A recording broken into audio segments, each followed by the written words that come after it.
What's happening, beautiful people? It's Tuesday, the 11th of February. A beautiful day to be alive. Me and Leah here to bring you a little joy on a Tuesday morning. Let's get this party started, Jackson. We're here. Uncle Joey's here, my main man Lee, the co-host of Death. How was the weekend there? I had a great weekend. What'd you do? I did. Well, my show got postponed, which sucked, but I went and saw Russell Peters, which was really fucking cool. He was at the Beacon. And then I'm not fucking mush. That's what I have to announce. I did well yesterday. You did? Or 2 days ago. I did well at the Super Bowl. Okay. Yeah. I got lucky on a couple of like they had one for like since it was like Taylor Swift, they'd won if they score 22 points in a quarter, it was like 5-1. I got defensive touchdown twice. I had just any defensive touchdown, and then I had each team. So I got like I turned like 200 into 700. I had a great fucking day. Lee yesterday, huh? Yeah. Oh, dude, I was so ready to fucking lose. I told people, I was like, hey, I did a live Philly. Okay. I told people just bet opposite me and you'll probably win. And for the first time ever, I did okay. I'm so happy for Philly, and it was from the very beginning that they were just destroying. And I knew it. I knew that for them to win, it had to be NFC East football. You got to go in there and go after the fucking quarterback. That's it. That's NFC East football. The Giants, the Redskins, the fucking Cowboys, and those fucking idiots. It's fucking NFC East football. You're biting, you're scratching. That's what the NFC was always about. I think somewhere in all this softness of football, the hate and love, hate. Listen, it's football. I got to hate you. During the game, I got to hate you for an hour. What are you talking about? Right. What are you talking about? I'm going to rip your fucking lungs out. What are you talking about? There's no love here. After the game, we do the hug. Yeah. I make more money than you do. The whole fucking deal. It's all the fake hugs and shit. Right. It's like being in L.A. Like, they don't love each other. No. I didn't think that was going to happen, though. I thought it was just going to be like a huge... I was hoping everybody scored. I thought it was going to be a good game. I didn't think Philly was going to get in their ass like that. I didn't like that they kept going to Shaquan Barkley. They get it. How many times are you going to go to Barkley? Enough. I wish he did anything, and that's the only place I lost money. Even in the fourth, they were winning by 80, and he's still running. Fucking get him out. That's it. It's over. That's it. This guy's gonna get killed for no fucking reason. He's going into the mouth of fucking death. It's real. I'm an old fucking man, and this is the difference when you watching football. When I watch the Super Bowl now, I get it. I get it because what you don't understand, even the news is entertainment. The news makes money on commercials, does it not? Yeah, 1,000%. They're an entertainment company. They have to entertain you with they put it together. Like the other day, I switched governments. I went from ABC World News Tonight. There was like a hockey game, so I couldn't watch World News, so I went to Channel 4. God. It's the same fuck with Jose Diaz. I'm watching it like Jose. Jose's got a big fucking head. I'm like, this fucking guy's name is Jose. Then they called him Jose Diaz. And I lost it. I'm like, fuck. I got to do something about my head. So, and it's the same fucking formula. They tell you all the bad news up front, and then at the end, here's the kid who found the drum amid the fire in California. You see a little kid playing his drum. It's the same formula. Right, it's all the same. Listen, last week they put on listen to the unmatched. I love when they do this, because only white people fall for this. Okay? When they go, we found the lost Tina Turner album. Listen, that thing was lost for a reason. They put that in the back of the safe for a fucking reason. It was like one of those things that she's like, let's release this. Like, not right now. Not right now. We'll get that later on. It's like a Yoko Ono fucking song. Put it in the back. We'll get it. And then you hope she dies before she ever brings it up again. Then they die. And then some fucking agent goes in there and goes, let's release it and make 10,000. You're not going to make it. It's a bunch of yelling. It's Tina Turner getting beat up by Ike yelling. You know what I'm saying? I don't need that shit. Nobody wants that shit anymore. And I love Tina Turner. I'm not saying nothing bad about it. But all that, like, we found 3 more Beatles songs. They're terrible. The Beatles put out everything. Backwater, Cookies. They were like Elvis. Like, if you hear that Elvis had a missing song, trust me, it's bad. Well, now, like, I don't know if there's obviously going to be missing stuff, but I saw that Scorsese is doing this, like, mini-series for Fox Nation, like the Fox Nation app. And I have nothing against Fox, But like that's who's coming up with an app now. They gave Scorsese however many millions of dollars, and now like it's gonna. I hear you are the director of Israel, fucking doing a podcast. With I some know. Fucking ex-felon. The fuck is going on with your life? You should be creating your own app. You should be Rupert fucking Lee. If you let me do any of the ideas I've given you, Did you see Rupert at the game yesterday? The owner of Fox, sitting there with an Asian bitch. He had bitches behind him, bitches to the left of him. That dog is old, but he can still hunt.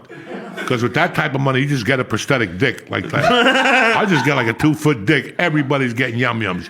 Because listen, they're doing something, right? They're making men into women. In some country, Sweden, they got to have do you want a black dick that's white? 30 million. You want to like get like a transplant of black dick onto him? Fuck, but white, you know. It's a, Oh, right, of course. that's Yeah, of Rupert course. Murdoch. You can't show up with a black dick at that age. No, that'd be terrible. I'm sure whoever's there would walk away if it was black. Yeah, those guys, they don't give a fuck. Rupert Murdoch don't give a fuck if he cheats on his wife. He don't even know his wife is anymore. That's how much money he's got. Who's my wife? I don't think know. she cares. No. No, she's thrilled. He's 90. 90 years old. Whatever the fuck he is. Oh, but it doesn't matter. Wasn't he married? Imagine Wait, whoa. He was married to what's his name for a while. What? Rupert Murdoch was married to Mick Jagger's ex-wife for a while. The Texan chick, the big Texan. Jesus. Jerry Hall. Look it up. Somebody was married to Jerry Hall. Some big motherfucker. After Mick Jagger, Jerry Hall came along and married another tycoon. I think it was Rupert Murdoch. Because it's like that chick. You ever get that girlfriend that... Yeah, Ruby Murdoch. Yeah, told you. They just got divorced. Told you. And she left with more money than Mick Jagger. Like, she's like, fuck Mick. Fuck Mick. I could take Mick's money and shove it up my ass. This is big money. Rupert Murdoch was fucking Jerry Hall. Damn. Did you That's see? why I like when women go, I'm sick of rich guys. Yeah. It's time to date regular guys. Oh, well, wait till he splits the check with you. Wait till he splits the check. Wait till you have to go and you drink the low-class wine. After about a month, you're like, we're going back to those rich dudes because this is bullshit. Did you see Bill Belichick got his girlfriend in the Dunkin' Donuts commercial? Fuck, dog, that's what old pimps do. That's what old... She's and he like put all his 24, rings on. 25, yeah. Dog, I'm the only fucking old pimp that lives at home with his wife and has a kid and goes to basketball games like a half a fag. If I had a brain in my head, I'd be on a boat right now. Getting my balls licked, throwing people off the boat, Epstein style. You know what I'm saying? Like, Would it be the same people? Would they lick your balls and then you throw them off the boat, or two separate groups of people? no, I'm like fucking Netanyahu. They sick their dick, then you kill them. There's no Diddy tapes. There's nobody's gonna come back and I was on this boat. You were not on this boat. You're dead. You know what I'm saying? Nobody talks about Netanyahu, all his bitches, because he kills them all. Do you think he must be upset about that? Who? Diddy. He must have wished he killed all of them. Listen, I don't want to talk about Diddy. We got so many good things in the fucking world to talk about, and you want to talk about that fucking mort. You know, that fucking You brought it mort. up. I didn't bring up Diddy. Yes, you I did. brought up Rupert Murdoch. A big difference. Rupert Murdoch and Diddy, two different fucking deals. I had a hell of a fucking weekend I got to tell you guys about. So everything was good. It was like being at a strip club. Everything was good. We were in love. Then I ran out of dollar bills. Once you run out of dollar bills, the whole night's over. You break that rhythm. You know what I'm saying? Right. Hey, give me a 20. By the time she comes over, she's talking to Julio down by the schoolyard. You know, you're like, what the fuck? And now that you broke the whole. What are we talking about? I don't even You know. had your weekend. It was like a strip All right, club. so everything was going good. I fucking get a call from my doctor. She's like, listen, you got to come in for me to prescribe you this prescription you need. And I'm like, I'm not going in there. I was like fighting her, like, just give it, because she didn't have an appointment till like March fucking 30th. And I'm like, that's not going to work, you know? I go, forget it. I came out of hospital 2 weeks ago. I called you motherfuckers. You told me to call back this week, and now you're telling me again you have no appointments for me. She goes, well, you need this. I go, well, what do you want me to do? Where the fuck do you want me to get it? I got to wait till whatever. She goes, oh. She goes, okay, I got you an appointment for tomorrow at 11. I knew you had fucking appointments. You're just holding them out on me. Fuck you, motherfuckers. So when I got down there, she's like, Joey, your lung, but I saw something else. And she goes, let me touch it. And she started touching me, and I fucking popped up in the air. And she goes, I want you to go home, pack a bag, and go to the hospital. You have diverticulitis. So I fucking did exactly what she said. Went to the hospital, packed my bag. I was just there for 5 fucking nights. It was great. It was I'd tell anybody to go to that hospital. It was tremendous. But I didn't forget that you have good weeks in life and you got bad weeks in life. So I'm there Wednesday, Thursday. They're going to send me home Friday. And Friday morning, I get a fucking Instagram from Paulie Tunes. And he sends me a cartoon of me talking about being in the hospital when I was 16 at Christ Hospital. And the guy next to me had a stroke on the side that makes the shit of your body. So he couldn't shit. So I was in there with him for like 2 days, like, And they finally, like on a Friday night, they came in with a court gun. And they weren't ready for it. And they put it up his ass and they started shooting the water. No, and they all of a sudden didn't. shit started coming out everywhere. He hadn't taken the shit in like 4 or 5 days, this poor bastard. He was overflowing. Oh, no. His whole side was draining, like the hip. You could hear it on them going, oh, get towels and all this shit. Get down. So they put me in like a clean room and that was it. But I get this Friday morning in the hospital. I'm like, this is fucked up. And I got a Mexican guy next to me, the nicest Mexican guy you ever met. His family came, they brought fucking Mexican food. I gave him oranges. Everybody was fucking happy. It was a fucking, because I steal shit from the back, so I'll be giving Rice Krispies. Mexicans love taking Rice Krispies home. I don't know what it is. Fucking, so about 8:30, they throw him out of the hospital, the fucking Mexican dude. And I'm like, oh shit. But Friday night, Thursday night, I said, fuck this. The last time I came to the hospital, I played Sober Joe. This time I'm not doing that shit. So I ate 300 milligrams on Thursday night. I was fucked up. You got fucked up off 300? Oh, like we do here on Mondays. Okay. I fucking put the earphones on. I had Led Zeppelin on. I had a basketball game on. I was writing.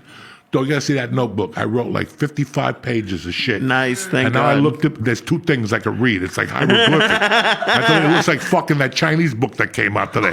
Same hieroglyphics and shit. So I'm sitting there Friday and I go, fuck this. I'm taking 400 milligrams. So I pop all 4 of those motherfuckers. There's 1 left. I save it for Lee. Thank you. Because I'm a Christian. I'm sitting there on fire. And I hear this commotion. Hey, stop here. And some guy again, oh. I'm like, fuck. I take my earphones off. Hold on. I could tell something's going on in my room. They bring him in. And he's like, lady, before you put me in the bed, I have to go number 2 again. The guy's like fucking 80. And they had to flip him over and shit and the whole thing. Then he shit again. He shit 3 times in the wheelchair before he even got on the bed. Right now I'm sitting there going, I need this. I was going to say, I'm I surprised just you're not popped some packing your edibles. bag. Everything was beautiful. It's like now you see the correlation between the stripper. Now everything was beautiful. I had a flow going, and that's it. That's it. And now this guy. So they finally put him in bed. He don't touch the bed. He shits it again. It's 9:30, and now it smells like fucking Exit 11 in my room, and I'm in the corner. So you got nowhere to go. This ass is coming at me. So I got like a cape on, like a little fucking. And wait, is all you had that little like curtain between you? The curtain between That's me. all you had for the smell? That's it. Oh, so no. I got the cape they put on you with the ass out. I never put those on. I get sweats and sneakers in that motherfucker. I ain't got time for no cape with my asshole out. So I put that on around my head like a Turkish dude, like just so I wouldn't smell the shit. Wait, you put the hospital gown around your head? Fuck yeah, and left the eyes out like fucking, you know me, like Alibaba and the 40 Thieves. I don't give a fuck, Jack. Why is there no picture of this? Because I wasn't going to take a selfie, look like Alibaba. And next thing you know, people think I joined ISIS, and that's a whole fucking. So it's about 11:30. I get out of the room. I had a pastrami sandwich, so I fucking went out in the hallway and ate it. I didn't want to smell that shit all night. I come back about 11:30, 11:45. He's kind of like, oh. Right.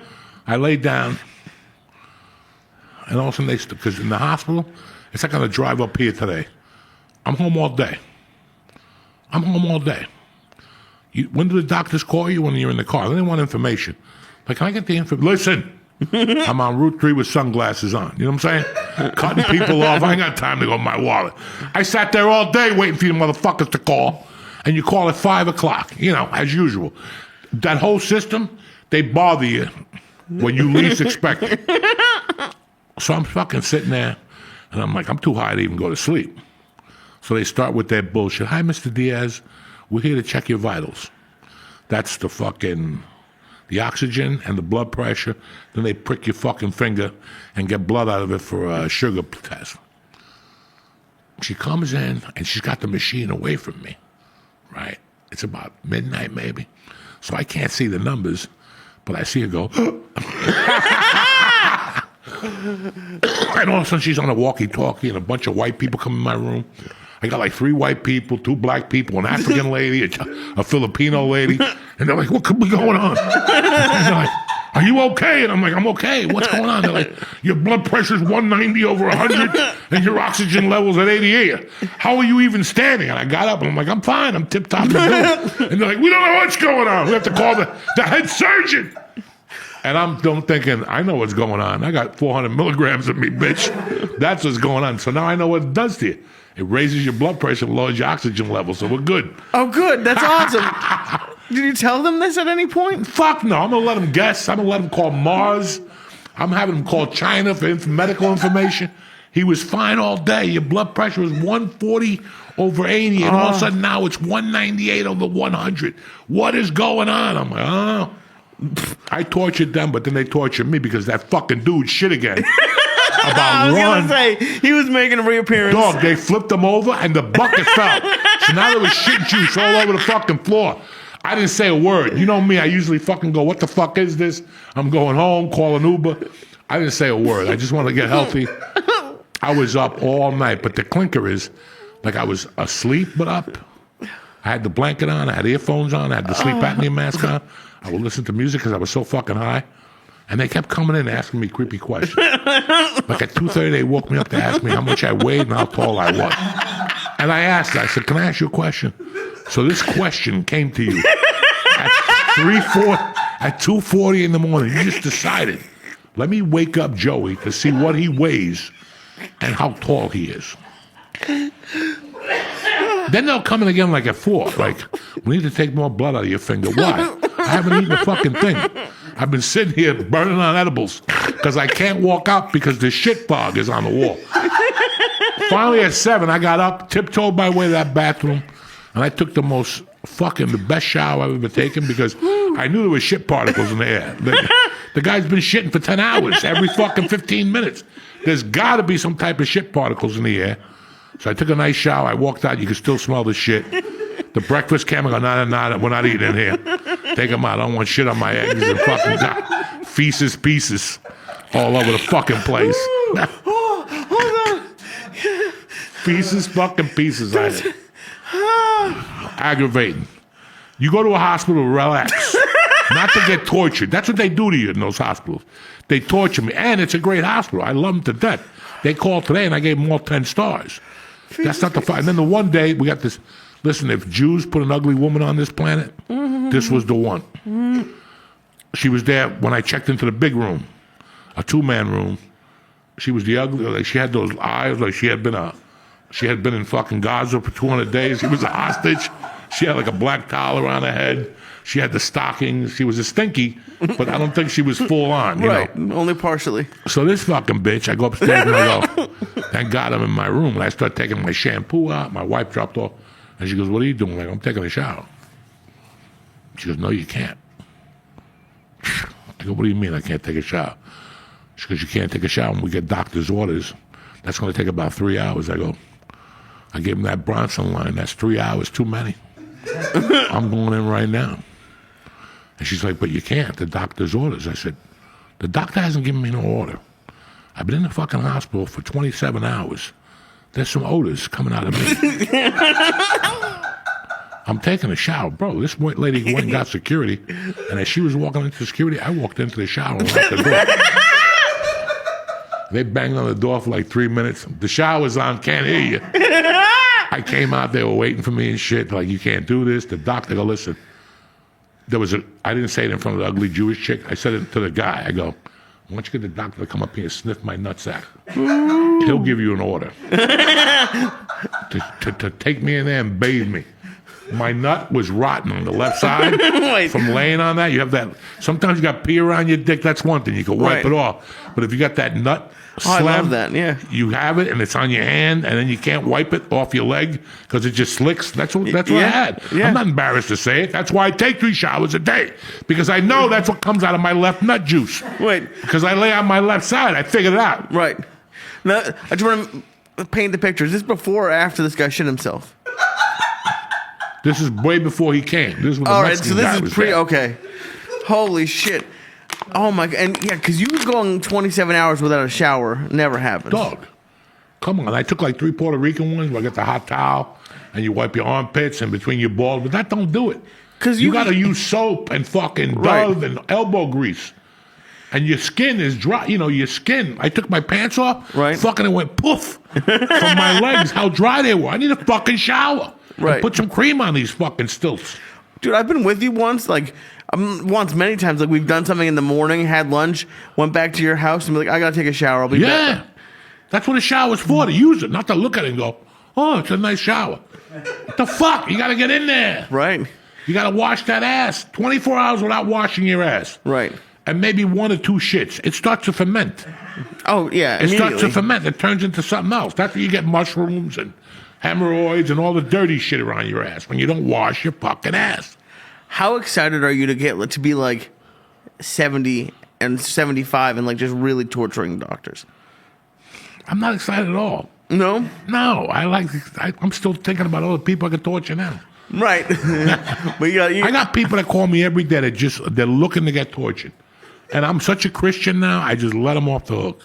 that's really nice of you. That you bet your ass. What did you do to that guy who was shitting himself? Did you do? Nah, he was a night. Listen, it's not his Did you fault. give him something to stop him up or I anything? kept saying, you want me to bring you something? He's like, everything goes through me. That's right.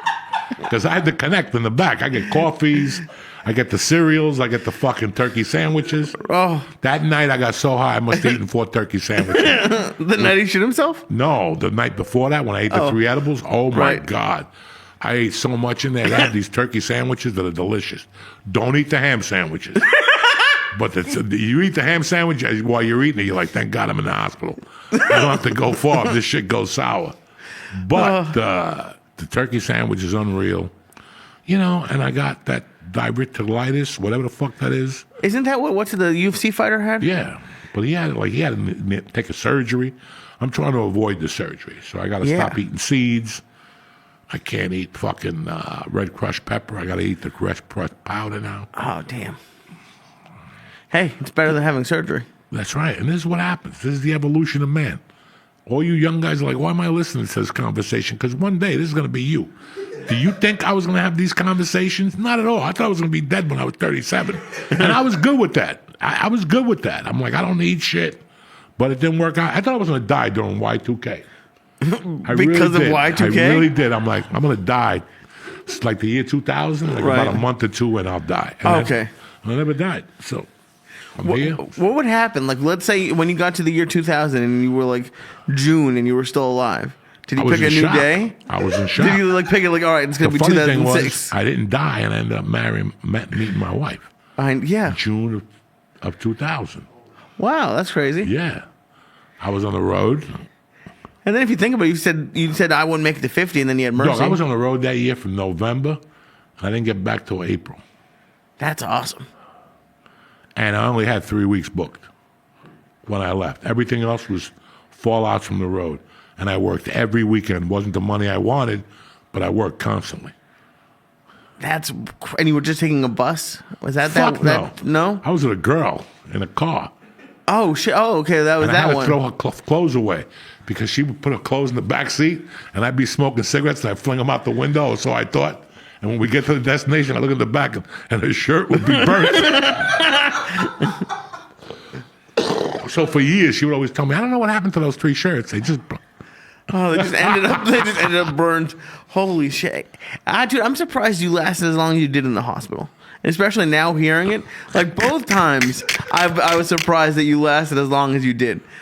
And then this time to hear, because you don't do well with weird smells like even a little bit. So Sandals, little things just tick me off. Ranch dressing. Then the one day they brought me salad with ranch dressing. I almost went off. Then the next day they brought me no salad, but with the right salad dressing. Wait, they brought you no salad, but they brought dressing? They brought me no salad. Okay. But dude, the fact that you survived, even just take out the dude shitting, because that's actually kind of, at some point did it get funny? At some point did he start to laugh? When you're in a hospital room, you think you're on True TV and that people are just fucking with you. It's like before when I got in the car. I was in the car 10 minutes. I just got the gas. I just hit the fucking 9. I'm just hitting the Jersey Turnpike North. And this lady decides to call me. And she got to put me on hold, and she wants to ask me questions. And what medications are you taking? Listen, do you see my wife in the fucking car? If my wife's not in the car, I don't know what I'm taking. You can throw out the names at me, and I'll yes you to that. I'm taking everything. Yeah. Gallipoli, they hit you with all this shit, and you're like, guys, I don't even know what's in that cup in the morning. My wife puts a cup on top of the table with pills. I just drop it. I take the other one on my own. I take one downstairs on my own. And I take the ones at night on my own. But the breakfast one, it's too many. Right. So I don't know what the fuck I'm doing. But you were saying when you're in the hospital, it feels like True TV. I asked if it got funny. Oh, yeah, at some point I gotta look around. Listen, what saves me is my sense of humor, even though I don't have one. What do you mean you don't have I one? don't have a sense of humor like that. Like most people, like it happens. No, don't. Yeah, you Why are you waking me up at 2:30 to see how tall I am? What, am I dying? You're calling the cash company? You know, the casket company? I mean, what the fuck? You gotta sit there and go, what the fuck was that about? That's gotta be a fucking candid camera minute. That's got to be a candid camera moment. Did they really just literally like shake you like Mr. Diaz? Dog, Mr. Diaz. dog, they ask you questions. The one day, I got this fine little African chick in there that takes vitals. I mean, this girl was a sweetheart, and she was beautiful to boot. And she's taking my vitals. It's 6:30 in the morning. We're kicking it. We're doing great. I'm playing fucking music for her, Cuban music and shit, talking about Nigeria. Yeah, where all the saints came from. And fucking three people just march into my fucking thing. A woman and 2 fucking like little assistants with the pads. You ever see that when a woman walks in and she got 2 little fags with pads? This bitch just comes into my room. Now, the blood pressure machine is here. The chick is here, and the TV's here. She just walked into the TV, into my space. Hi, Mr. Diaz. I'm Dr. Doolittle, whatever the fuck your name is. And this is Whack and Frack over here. These 2 fucking Blow and Ho. That's who these are. And she's like, doesn't even say that to me. Starts touching my stomach. And I'm like, okay, and then she's like, hold on, take his pulse. Well, lady, all of a sudden the bell goes off and my blood pressure is 175 over 90. She's like, it's a bit high this morning. I go, first off, look at you and look at me. Why are you there? Back! Back! You came in here while a doctor, a surgeon, came in here while she tested my blood. No respect for this poor fucking girl and no respect for me. Just barged in here with your college-educated ass and started Right. And that's my blood pressure. I go, step back.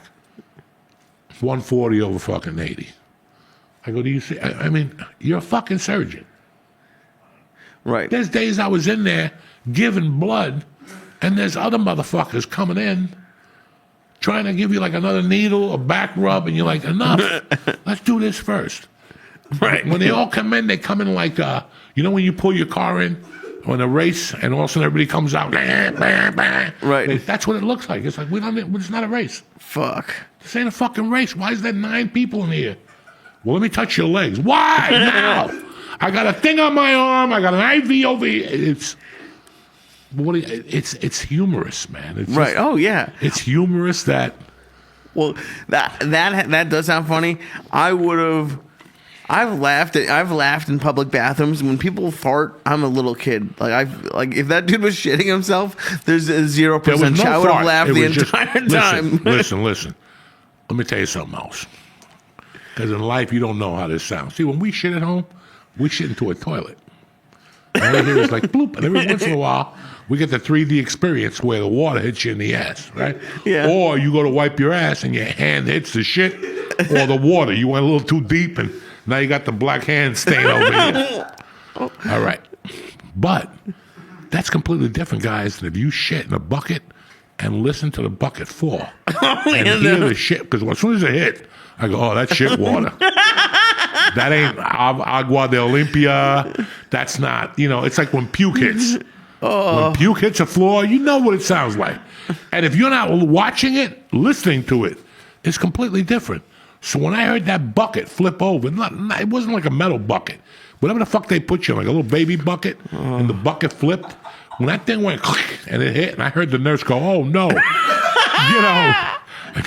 Oh no! Yeah, That's it. That's so when I heard that, that's the first time I was like, that's real. That's real. And I'm gonna walk in it and I'm gonna be fucking pissed. I put on 2 of those little hospital socks they give you with the little alligators on the bottom so you won't slip. I don't think that would have done anything. Those are still No. cloth socks. Did what? Those are still cloth. Yeah, but I put 2 on just in case, because you step on one of those little nuggets. It don't matter. You ever step on one of your own nuggets or the cat's nuggets? It's not good. You've stepped on shit before? Yeah. Where? In what scenario is there shit on the floor? I went to get up to wipe my ass, and a little yum yum had dropped the floor, and I fucking backed into it. It was on my heel. I didn't even know. You smell something funny. Because that's another thing. When you shit in the toilet, it smells like what it smells like. Right. Go cut that motherfucker with a knife and leave it in there. It opens up the airways. That's why when shit breaks in half, it smells so bad. Plus, if he's 80-something and having like an issue, I don't think there's anything to cut in half. I feel like it's like all...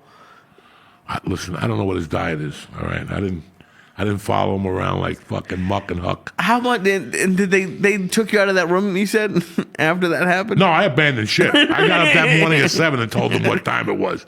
I'm like, get the paperwork ready. They're like, yeah, we're going to go home. And the doctor came in, a little Arab guy, sweetheart.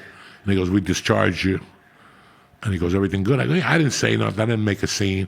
I made a scene when they told me I'd be out by 12, and it was 1:15. And I was still sitting there, and this guy's still going, oh. And I'm like, come on, enough. It's sunny out. My fucking legs are swollen. Because I would walk around all the time in the hospital. I walk every hour.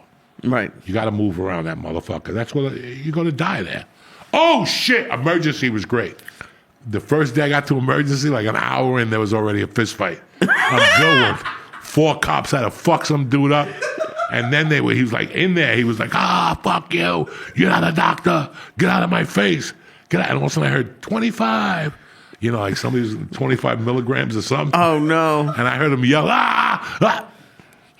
And that was it. I went over and checked on him. He had blood all over his fucking thing. A fist fight did you see the fist fight? I heard it. I heard a couple punches thrown and fucking wheels from a little chair spinning around, all that fun shit. Jesus. I can't imagine getting into a fist fight in the emergency room. That's the best place to get into a fist fight. You're right there. I guess you're right. Fuck. It's a crazy world out there, Lee. People get into fist fights in a lot of fucking places. I've never been in an emergency room fist fight, but that's the second most exciting place in the world next to Disneyland. To get into a fist fight? Just go to emergency room in Manhattan. Yeah. And sit there for a few hours with a camera. That's a fucking art. That's a podcast. Yeah. No, you're The right. people who walk in, bleeding, shot, fucking yelling. That's a podcast. 15-minute podcast. Me and the emergency. And every week you go to a different emergency room. Could you imagine asking someone while they're fucking like, What happened? get the fuck out of here? No, you're not going to ask nobody. You're just a quiet spectator. That's the name of the podcast. The Quiet Spectator. Some nights you go to court. Go to midnight court downtown and see what comes in there at midnight. Do you think they still have midnight court? They got to have something. Jesus. They have a bunch of that on Zoom now. Court. Yeah, but it ain't the same. I No. want to sit down on Zoom and watch. You got to sit there and get the action, the odors. You know what I'm saying? The guy comes in stabbed. You want to smell the blood. Oh, yeah. Jesus Christ. Yeah. Time Midnight. for you to get stabbed. That's why I was hoping. Why do you keep Something asking him? happened I don't here. want to get stabbed. I don't want to get hit in the head. Just a little cut in People the send me leg. messages now like, have you gotten mugged yet? No, I don't want to get mugged. You're gonna get mugged eventually. Please stop If saying they that. mugged fucking Jerry Rocha, they're gonna mug you. I go to. He I got don't, mugged twice. They took his jacket. They took his jacket. Yeah, he had to walk home with What no kind of? jacket. I don't have that kind of jacket. I don't have nice jackets. They don't care. They don't. $2 is $2. You know what I'm saying? That's all they need. Fuck. So be careful. Always wear underlinings. Underlinings. Yeah, like a fucking Arctic T-shirt and Arctic pants. Oh, that'll You really know- help. You know, if they make you take your pants off, now you got protection underneath. We're going to take a break with that one. Poor Lee couldn't handle that one. I don't know where to go from there. go from there. We'll be back, bitch. We're back, bitches. We got my fucking a special guest tonight. He's the guy you hear cracking up in the back all the time, giggling, having a good time. My fucking nephew, Nicky A. What's up, AKA Nicky Pork Chops. AKA Nicky. We're going to go get some pork chops after this with vinegar peppers, potatoes, and onions. Are you kidding me? They got the Rhode Island iced tea, the Rhode Island Clam chowder. clam chowder on a fucking Monday night. Stop it. What's Come up, on. dog? Having a great night. How about you, How you doing? Always. Listen, let's give some background here so you motherfuckers know. I didn't just pick him up at some fucking Thai bar. You know what I'm saying? One of my Not like friends those brought other him back guys. in Thailand and shit. I grew up with his family. You know, next week we're going to have, like in 2 weeks, we got a friend of mine, Dennis, is coming in. And then we got another Villo coming in. And, you know, if you say anything to Dennis Colangelo, I always talk about Mr. Asclees. You've heard me talk about Mr. Asclees, Mr. Asclees, Mr. Asclees. This is his grandson. And I grew up with his uncles and his aunts and his mother. And during the pandemic, I don't want to leave the fucking house. I get a call from his uncle. He's like, hey, you got to do me a favor. My nephew Nick is there. He's looking to see the devil. He says he wants to meet you. I'm like, during the fucking pandemic? He brought that shit from New York? Because I was still petrified. Like, in June, I'm like, I don't want to talk to nobody from New York. And because the fucking guy who went skiing, The Jew. the Jewish guy, that motherfucker, he's probably the ugly Jew's father down in the yeah. hospital there. So Oh, shit. fucking, you know, I went to meet him and I was like, wow, this is tremendous. And I came back. When I moved back, there he was. And, you know, he's an adopted nephew the same way his family adopted me 45 fucking moons ago. So this is a different generation. Like sometimes when he hears me talk, he's like, what the fuck is he talking about? You know, there's nobody getting mugged in Hudson County Park no more. Well, at one time there was. It's funny because every Monday I come up here and the wave sends me on a different route. And on every route, no matter what, I can find places I robbed, places I ran out of, places I lit on fire. Like, oh my God, I robbed that place. I didn't know it was a pizza joint now. My first burger on my right. Yeah, it really is fucking crazy. It really, every time I drive on Tunley Avenue, a new memory comes to me. I'm like, I'm not even going to say that shit. They Like, have that in New York. You could do that. Like have those guys that do like the double decker buses that do the tours around. You could pick up people into the Joey Diaz tour of northern New Jersey. last week, 2 weeks ago, I'm at home watching New Jersey 12. I'm waiting for the weather. That's the little news station here in New Jersey. And that was the day the fucking truck went into the Kmart. Target on Tunley. Target. What went in there? A truck, some type of truck. A dump truck went into the thing.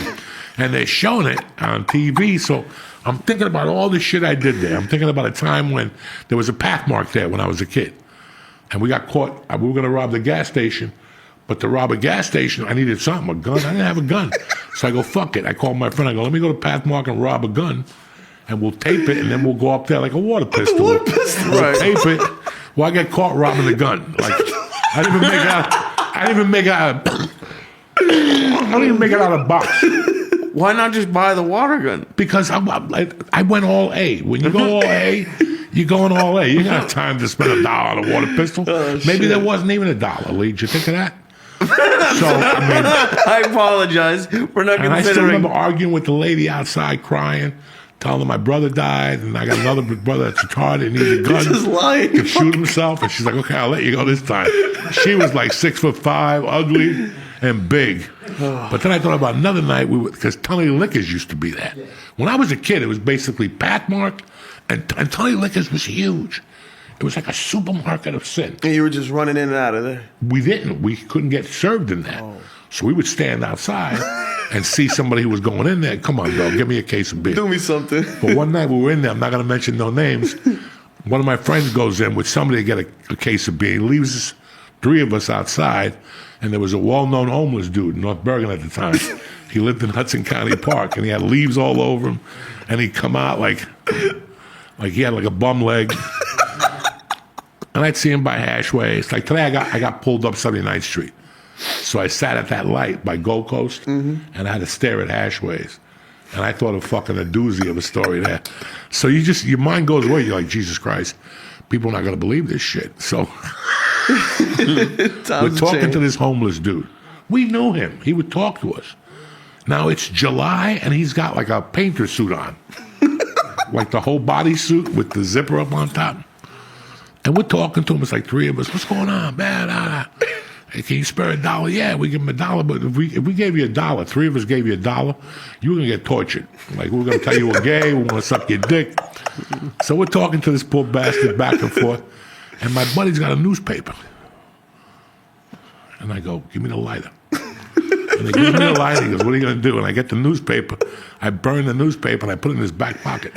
And he's there talking to us in front of Pathmark. Like 6 minutes go by, and you see smoke and a little couple flames, and we're fucking dying. And finally some lady comes out, she goes, hey, you're on fire. You're the fucking best, Unc, I swear. So this is torture stories. Like, there was a summer we just tortured people. We'd get out of the car and just torture people. You know, we'd stay in Jersey till 3, and then you went into the city. And you were in the city at 3:30 in the morning, in the village, with a mirror on the hood, snorting coke, just drinking beers like we owned the street. And people would walk by, hey, how are you? Hey, nice to see you. Shit. Was that the one where like you had like not like a small mirror, like you would had a big one? Yeah, we robbed the house, and it had like those, those things next to you where you put your like nightcap and shit. Like, no, in the bedroom. A night table. Where your alarm clock is. It was like one of those things that had a piece of glass in it. So we're like, we're not going to use that. Take the glass. We took the glass. But we would stop people. Like guys would come home and go, hey, what are you guys doing? Nothing. And then we talk to them for like 10 minutes. You want a beer? Yeah, give them a joint. You want a joint? And then we'd start like, listen, let me ask you something. Have you ever considered being a fag? And they're like, yeah. What? No. Like, why? You guys fags? All 4 of us. We're all 220. Gorillas. And we're like telling this guy, hey, we like to suck dick and shit. And that was every night we did that to some poor bastard. How long would they last? Like, if I'm smoking a joint with somebody, like I would leave pretty quickly. Like 25 minutes, 30 minutes, and we would come They on, would just suck on chat dick, with you? just one time. He wants to suck your dick. Take him. And we would play it like, I want to suck your dick. And the guy would sit there like, what the fuck? We grew up in your grandfather's house. I mean, you could hear all the stories. I know. But it's hard for you to, it was a different time. Mm-hmm. It was a different time when, George, how many times I walk into your house at 2 in the morning? And it was like a fucking party over there. Mom was up, your grandmother was up. It was a different world. Like if my house could change, I want it to be like I can't wait for Mercy to get like 2 years older. Where they come home at 2 and they try to creep in, and you come up like Joe Pesci's mother, and the good fellow, look who it is. You guys want to eat, and next thing you know, you're cooking a steak. Oh, my grandma loved to cook They for love y'all. that shit at 2 in the morning. That does not happen in my house. If my wife has to cook something at 2 in the morning, she got a sour look on her. Come on, man. Go wipe some water on your I face. love my Auntie Terry. Don't do it like that. It's a party. It's a fucking party. Get up. What the fuck? There's 8 people in your living room. Come on, you gotta get up. You gotta make eggs, are potatoes. you waking your wife up to cook? Yeah, I don't know how to cook. What do I Terry's fucking know? nice. Stop it. I can see why she might not My be that wife thrilled would about it. fucking have a heart attack 10 times over. My daughter likes getting up in the middle of the night. Like the other night I went to bed like 11. I got up the next day.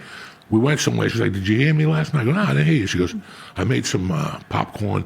I got a recipe offline. What do you mean you got a recipe? And she's telling me that she fried up butter with marshmallows. Oh, nice. And then you put the popcorn in there. And she goes, it didn't work, Dad. I came out like one big brick. I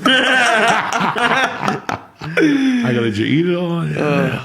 So So you Nick, were- Go ahead. like what? Because you just met Joey when he moved back. That's when you met him. No, I know before Joey that, when I you- was really young. He when I was like a baby, he was coming back and forth to North Bergen, Right. and I would see him through that. But then our first like real encounter was when we were in California, when I went over there for COVID. He came to the Right. office. Right? No. But I'm just trying to like, when you got to be older, like middle Yeah. school, what stories did you hear about Oh Joey? my God. Everyone in North Bergen knows about Joey Coco Diaz. He was the craziest guy. People my age, they like, I can't believe that's your uncle. Like, he used to rob my uncle back in the day. Like, it's just, he's the fucking man.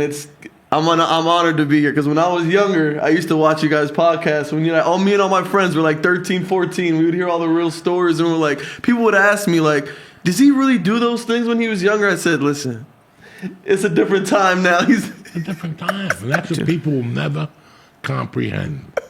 It was a different fucking time. The mindset was different. You know, kids, we were different. We grew up with that metropolis right across the way. What did you think was going to happen? In a time when New York City was free. Free. You can do whatever. You can do whatever. I thought you meant money wise. It was free. No, nothing is was like, free, okay? Nothing dude, is just free. But it was for the taking. It was, if you wanted to hang out with Puerto Ricans, you go up to Fort Washington. Right? If you want to hang out with Dominicans, you want to shoot heroin, you want to shoot heroin in both legs and have a Chinese chick fuck your ass, there's a spot in Coney Island. Right under the Ferris wheel. You know, they got everything for you in this town. Yeah. Everything. And when you're that age and what was going on then, like when we were growing up, listen, I never went there. I'd love to tell people I was there. And what was the place we went into the city and fucked? Venus Flytrap, remember? You had to have a couple to go in there. A girl. Come on. Plato's Retreat. Okay? shout out to them. You know, when I was a kid, I heard about Plato's Retreat. Right. When you're 12, you're like, I can't wait to go there. Smack. I'm going to fucking fuck people in every room. No, you're not. Dude, I just did a show with a female comedian, and she told me that they have a place like that has like a naked comedy show. Oh, yeah, they want to go. But look, have you ever gone to an event that's naked? No. There's nobody there that you want to see naked. Right. That's the problem. Like, I went to Jamaica to that naked beach. Not a soul. I brought binoculars, a telescope, a pussy finder. There ain't nothing you want to see. Nothing, okay? Crazy. Miami, the topless beach. They're throwing some heat. Some nice titties. But those chicks can't catch you looking at them. You just can't sit there with a fucking heart on waving. Dick out. Like a pedophile. Yeah, so it's a catch-22. In other words, why go to the naked beach? Right. And you're no fucking tip-top Magoo, neither am I. I don't wanna go to No, it. but listen, No. the only way I would go on the beach if I had a cold 12 inches, dead, like, and it rolled around your leg a little bit. You got the and it hammer. had 3 different colors to it, like a Neapolitan ice cream. I still can't get over 12 inches dead. What is it? How big is it alive if it's 12 inches dead? You gotta go for 15 cold, you know what I'm saying? Oh. Early in the morning. That's how you go out to a naked beach. Oh, You're gonna shit. show me your little 6-inch guy. And within the hour, when you start feeling comfortable, Magumba's gonna show up with 24 inches, and there you are under the seat with a blanket on again, putting suntan on your girlfriend's back, making sure she's looking the other way. Don't look that way. You got shot in the dick. But I will say this: my funniest encounter with you out in public so far is when we go out to eat every single time. So this one time we're going out, and you already know what I'm gonna do. This Japanese guy comes up to Joey. He goes, "Hey, are you Joey Diaz?" He looks at him. He goes, "Are you Mr. Otani?" The Dodger. That wasn't even, dude. It was almost. The only difference is that guy didn't come up to you. That guy was sitting across the restaurant as he was leaving. You the whole night you were like asking questions, and then as he was leaving, like, "Nice to see you," and then he was like, "Oh, he was actually excited to see you," and then he, like, "Is it nice playing for the Dodgers?" And this I guy, asked him, do you play for the Dodgers? No, I have a sushi restaurant. he's like, "No, I live around here." And he's like, "Oh, I thought you were Shohei Oh my Ohtani." god, that was so fucking funny. Listen, my generation, they love you. Just know that Let me forever. explain something to you, man. You know, that whole, and I could say this to that whole Italian Hoboken funny mentality was all over the place. You know, we're quick-witted, like this. Your grandmother was quick, dog. She was the king of quick. I heard her say a couple things that were fucking so quick. But a lot of people. I grew up in a fucking area where people were naturally funny. Mm-hmm. You know, George is naturally funny. These people are fucking naturally funny. Forget about the shit with your uncle. Mm-hmm. I mean, he was like the nicest guy in the world to me growing up. Mm-hmm. I always went over there, and he always, you hungry? You know, I was just thinking about a fucko over here. When we used to, Friday nights, when me and his uncle during the week, I had no money, and your uncle would come get me and take me to Chan's. When I have no money, and you take me to Chan's, I gotta kill for you on a daily basis. Like, I gotta stab motherfuckers. I'm a soldier. You know, he'd go over there and get the steak on a stick, the pork fried rice, the roast pork yakame, the slices with the sesame seeds on top, and get beers and a zombie Look and at shit. Lee. I'm ready right now. Dog, you have no idea. At the bar with Charlie, God rest his soul, or whatever the fuck happened to him. You know, the Chinese bartender, that guy was there 30 years. We bought him a house. Those guys bought him a house in the cocaine days. You know. Here's a 20, here's a 20, here's a 20. Yeah, 20. Those motherfuckers were giving them everything to lock the door. You know. Remember, I had a quick route. Dog, you know how many times I was there at Chan's, and we ended up going to the city 3 times for 3 different 8-balls? It was only 20 minutes away. When you really think about it, Friday night, we would do a collection and somebody else would go and come back, and the owner of Chan's, He's like, come just on. shake his fucking He's like, head. come on. We used to destroy all these fucking restaurants. Like this, we went to Piccolissimo. You know, I still talk about that shit. That was a place up in Fort Lee where pimps were hanging. And we were going in there at fucking 19. What's going on? Doctor. Like the dish was 20, we had 25. We ran the joint. Dude, it blows my mind when people, because there's a lot of people now who are around your age or younger who are like, I started listening to you when I was 11. Does that blow your mind at all? Like, people like Mercy's age are like I had a listening guy to at the us? weed store yesterday. I usually, when people walk up to the truck, I take off. Right. Like I already see you walking, so as you go like this, I'm going, you're like, hey, can I get a picture? Joey Yeah. Diaz. Fuck you, picture. I got to get out of here. Well, yesterday, for some reason, I was talking to somebody on the phone, and he came on. I go, hold 1 second. And all of a sudden, he got off the phone, and this guy, his name was Drew. He was a pleasure. Look, I remember his name. It was a real pleasure because he was the real deal. He had episodes, names, events, the time you fucking puked, whatever. Oh, yeah. Real fan, You know, real but fan. you didn't puke on camera. No, I know. I know. But, you know, he just, and when you talk to those people and they tell you one thing that connects with us, they're not going to tell you, but they're going to tell you their story. And in that story, it was addiction. He got clean. He started listening to us, and he told me, he goes, I come to the weed store all the time. It's not a drug. Oh. It's the other shit that was taking us down. Yeah. And that's it. And when you look at it that way, it was, listen, man, I talk to a lot of people in the daytime. And some people just don't come off the right way. And some people just have that. I'm sitting next to them for an hour at a restaurant. As I go to leave, they open up on me. And they tell me, hey, I didn't want to bother you, but I came to this show at the Stress Factory. I saw you with Rogan at the State Theater. I saw you in the city, you know, and it does something to you. You're like, what the fuck is this, you know? Yeah. You think it's not weird that, listen, everybody's got a following, okay, when you've been around for a while.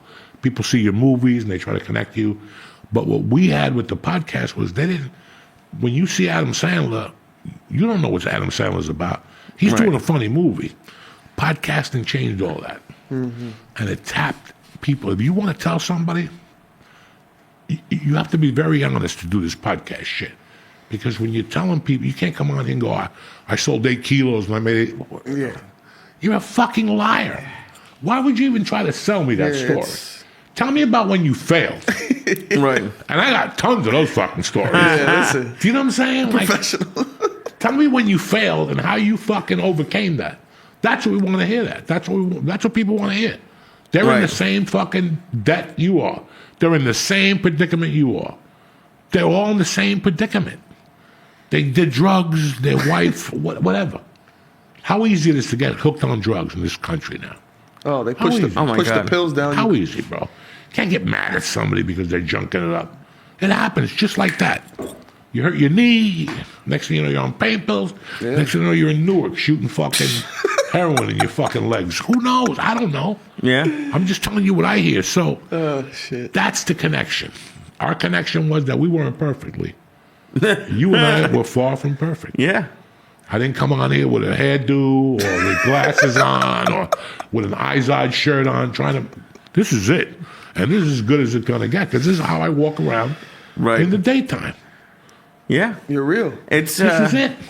And it's funny because I wouldn't say I felt bad, but when someone who's 25 was telling me that when they were 11 they were watching me do acid, I felt a little bit bad. Like, you know, it's like, oh my God, I can't believe you were. But then, yeah, that's a better way of looking at it. But also, Lee, it's not just you. Like, look, I'm doing this. Do it too. They just seen you get fucked up on it. Like, I guess I'm not gonna do acid. Let's hope not. Yeah. You know, listen, when I see a 28-year-old or a 22-year-old, it's great. It shocks me a little bit. I try to be as nice as I can be. I'm going to tell you who throws me off completely. I'm going to tell you who throws me off, that I lose my breath. Really? I already know. Women. Yeah. That is very From surprising. 25 to 34.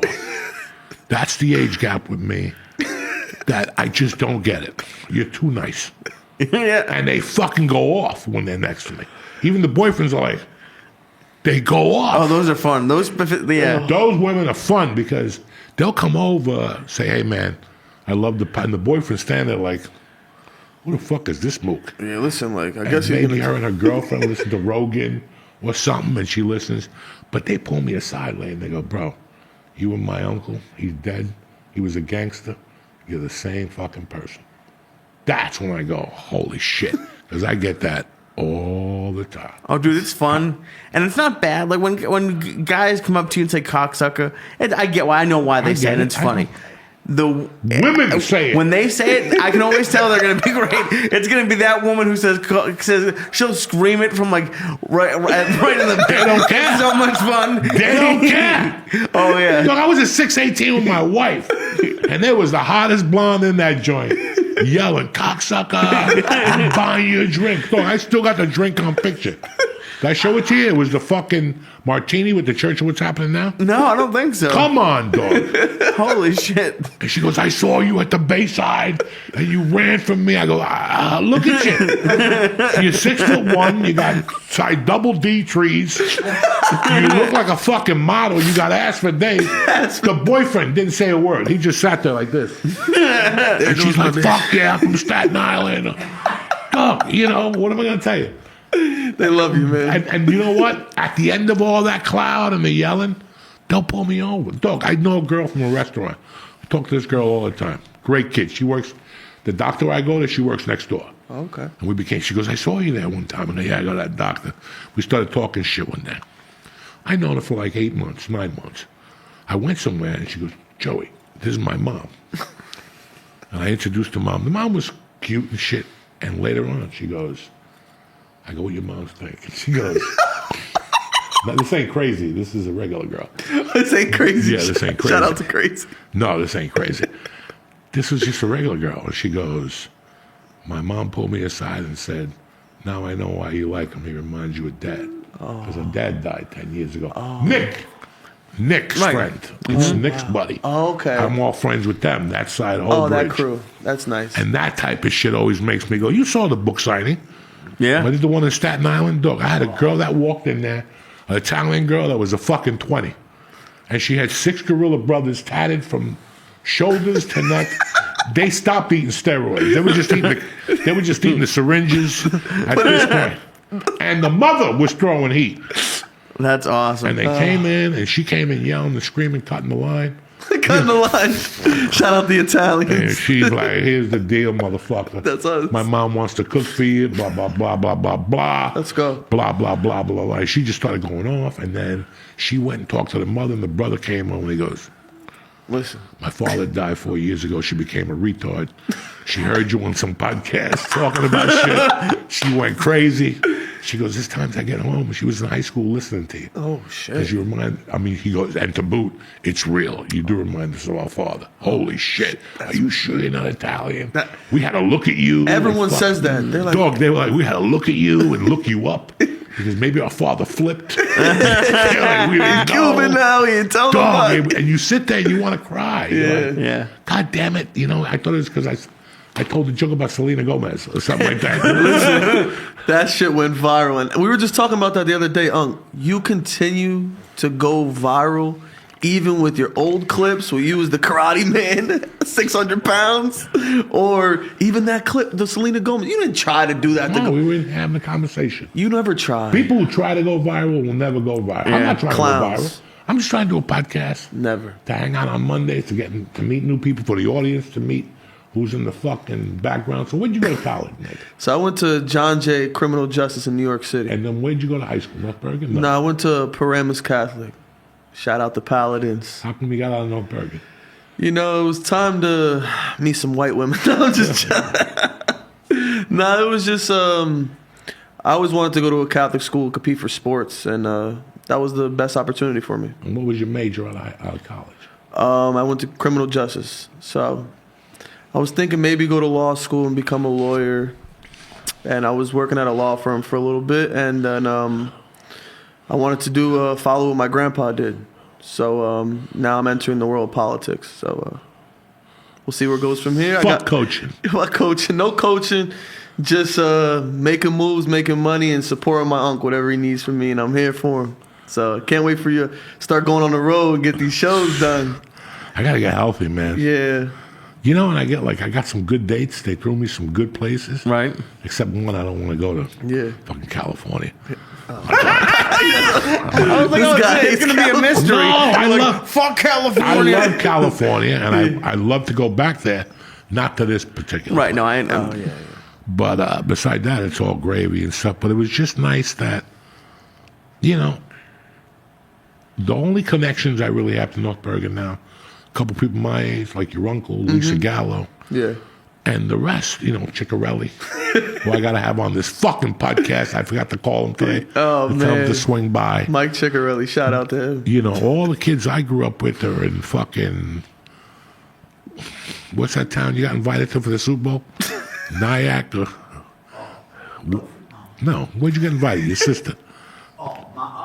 Mawa, shit like, you know, everybody I grew up with is in Mawa, stuff like that. They got money. They want to get out of here. These Yeah, days. no, and you can't blame them. I mean, listen, man, I drive through North Bergen. Today, I made a left somewhere, and I'm like, what the fuck? Oh, because it pulled me off Columbia Avenue. It pulled me off to 3 and took me to Columbia Avenue, which is great for me, because that's my grammar school. And then I got the hotel with the Iceman, put the guy under the bed, Always and then you go memories. under, and you got that crazy hotel. That's been there since I was a kid. That hotel was there in the 6th grade. Oh, wow. And it was still a hooker hotel. And the only difference is they had like an old fucking potato chip Are you thing. talking about the Supreme 8 on the off? Dog, I don't know. There's a Ramada. Where we stayed is now a Ramada. Okay. Oh, That's where we had our junior prom. They threw us out because people were snorting coke off their dishes. Wait. Right. They threw them out. You got to go. You can't be doing coke off the dishes. It's for food. Right there, you make the right there, and there's a hotel. There's McKinley. yep. So if you go all the way up, all you're passing is the hotel and my grammar school. If you shoot down, you hit Tunley Avenue. Yeah, I know eventually. exactly what you're talking. That right there. That hotel has been there since we used to go there to get potato chips. Not the fucking Seville. The Yorkers with the Iceman, killed the guy. And then there's the one underneath. Skyview. Oh, One of those nasty still there. motherfuckers. Skyview's still there. Yeah. Anyway. I'm sure they're going to be thrilled to hear this. Like, what the fuck, North Bergen? You didn't get 80 years that hotel been. They've taken kids from McKinley and killed them in there and had sexual relations and shit. No renovation. Why is that hotel still there? Oh my God. Yeah, that could be McKinley parking lot. And you look at McKinley, it's great. But even my area, they built it up. It looks beautiful. Yeah. But it's like you put a suit on somebody who hasn't taken a shower in 30 years. Like they didn't fucking fit. You know what I'm saying? Like When I go down by where my mother grew up, I get upset, man. Because it still looks like 1975. Nothing has changed. Now, they didn't look to the future. They didn't know what was going to happen. Because right now, North Bergen could have been the new fucking Alpine. Yeah. North Bergen has a lot of potential. A lot of potential. You should have all that 88 area, knock it down. Like the fire in L.A., that whole hill area, that's mansions looking out into the fucking horizon now. Yeah. That's it. These people can't afford it anyway. Exactly. The taxes aren't going to... You got a bunch of people moving in from New York. It's amazing how much my town has changed, but at the same time, it stayed the same. But there's nobody on the streets. Yeah. The kids are fucking home. iPad babies, they don't go outside. It's a shame now. I'm glad that my generation was the last one to, go to the basketball court and scrape your knee. I got a few scars, Now look at these kids. The other thing was I was at the bottom by Tunley Avenue today, by Pathmark, wherever the fuck that is. And I looked up that hill, and I was like, shh. If that hill was there when I was a kid, I think I'd be staying home, too. That is fucking murder. Heavy hill. North Bergen with the hills. That particular one is a mile straight, and you ain't done yet, bitch. It's a mile straight at a pace. Forget that fucking, that thing you walk on? Yeah. You ain't gonna be doing that shit up that hill. Have you seen anyone slide down it? Dog. Just focus on going up it. You know what I'm saying? Well, that's what the fuck is wrong with you? Sliding down would be. I would just sit at the bottom of the No. watching If you it. want to slide down, I'll take you to the hill behind the police station. Oh, I'm not planning on sliding We'll down. wrap you up in aluminum foil. Okay. And when I get like a foot of snow, we'll just roll you. And just mark what point you're going to die at. Not from hitting, but from the heart attack. Because that hill is like this. Why do I don't want to have And this the happen. one down one is Right. like this too. It's 246 and the police station hill. Oh. And even that street, you got to go around. No. You pass by Agassiz And then go shit. down, no. Dog, those hills, You're dying. They call it Dead Man Hill. Dead Man Hills. Dead Man Hill. Who?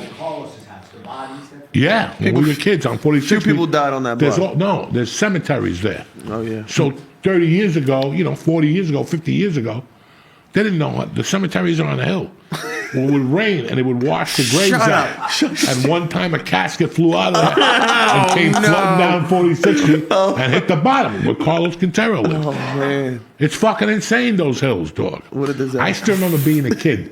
There was a softball field behind there. Okay? There was a baseball field or something. Right. On 46th Street Yeah, field. the baseball field's still there, yeah. Okay, there was a field there. And one night I was about 12. And I went over to Anthony Balzano's house. Because you want to talk about times changing? Let's lay it on the fucking line right now.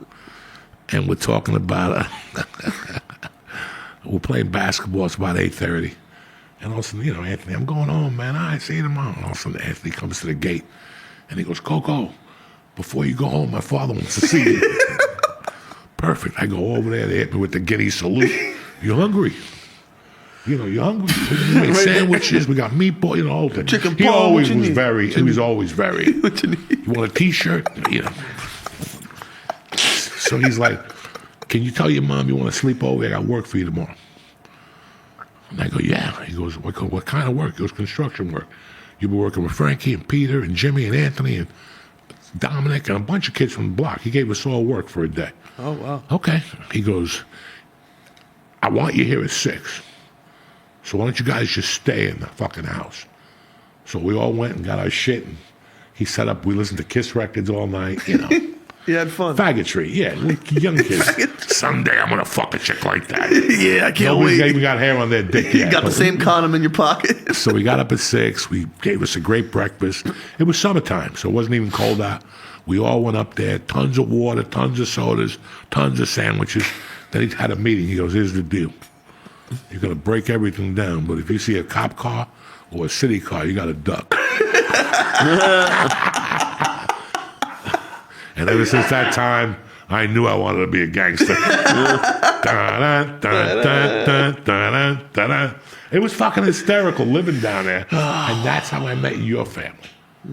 Because it was the Macos against somebody else. And at that time, you rented out a truck. And you sat behind the truck and played bongos. So they had a spick on there. So it was like Team A. And I was growing up at Carmine's pretty much, so I was political. And in those days, you didn't go out. I don't like the facts. This is how you're voting, whether you like it or not. But I like that. Like two or three of the guys went to knock on my door, and they talked to my mother, and they talked to me. And I remember like that was just nice. Mm-hmm. And I was going to vote for them anyway. They didn't have to go through the whole room.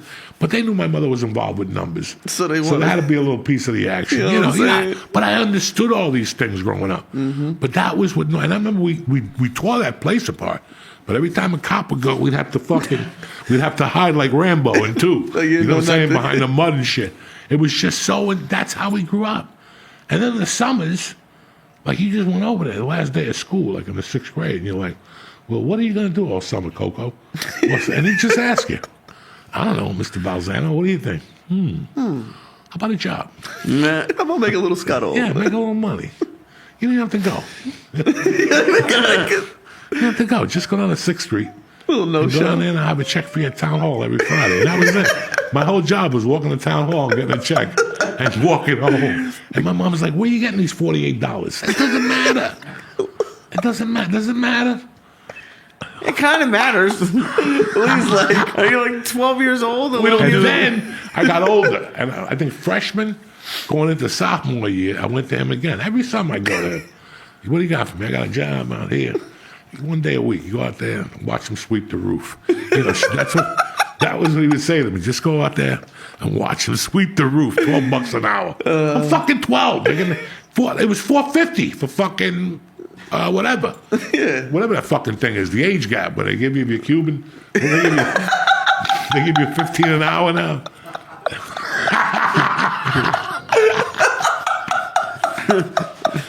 There's something wrong with my uncle, guys. Dog, it was hysterical. So that summer, he got me a job at Horace Mann as a fucking janitor. Shout out to Horace Mann. You know how many times I went there? 2. Maybe 4 to pick up a check. Then they said, we'll just leave it at Town Hall. That's better for me. I don't take a bus all the way up there and waste my time. Waste of time. But I still remember walking in there being in shape, and there's a bunch of old guys with all got limps. My back. And they were bumping out the floor and moving the chairs. And I'm like, what's going on, guys? And they would just look at me. It's him. He ain't going to help us. This young You guys need help? Yeah. I'll be right back. Let me go put my soda away. Get the fuck out of here. Pew! I'd run right down. That was, and you hate to say these things. Hey, listen, we were fucking kids. Yeah. Who knew if he was paying me out of his pocket just to be cool? But it was just, that's the mentality we grew up with. We were always robbing something, and we never got in trouble for it. When you don't get in trouble for robbing, you keep robbing. And you were the king of that. Especially when you got an eye for shit. People like when you rob. This kid's got a nice eye. He's bringing good money in. Yeah, he's an earner. I'm not coming to your house with a stereo with wires on it. I'm coming with a box designed. Newest TV. A presentation. I have presentations. I think the biggest fucking joke of my career, and I'll tell people all the time this, deep, listen, you have those moments in your life. You have to think about what the moments are and that define you. There's like 2, maybe 3 of them. It wasn't the kidnapping. But one of the things that put me on the map and it made people go, I don't know about Coco, was when I robbed Michael's Jewelers. In 1981, I was fucking 82. I was 19 years old. I lost a bet. I had to pay the bet. He was a coach. He was one of my coaches. I loved him to death. I had to pay the bet. I couldn't stiff him. It was $2,000. Oh. I couldn't stiff him. And that was my only option. That's what people never knew, that was my only option. I couldn't stiff this guy. I could stiff anybody else. If it was anybody else, I would have told them to go fuck themselves in a heartbeat like I had done before. Right. But I couldn't do it to him. So, and I called him like a man. I go, listen, man, I'm trying to get your money. You're going to have it on Thursday.